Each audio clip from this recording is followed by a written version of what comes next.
Hey everyone, today in this video I'll be showing you how you can easily get YouTube video tags with one click and within less than 1 minute. So without further ado, let's get into the video.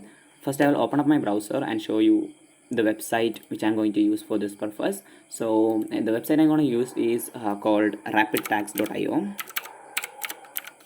and you can find this website rapidtags.io. You can open it. Once you're in there, you can see this option called use tools for free.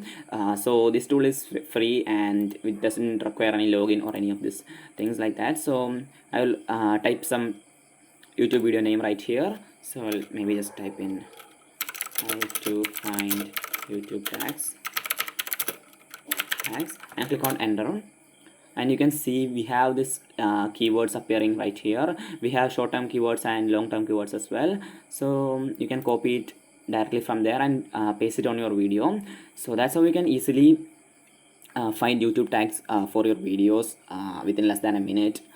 That's it. Hope you found this video informative. If yes, please like, share and subscribe, and thanks for watching.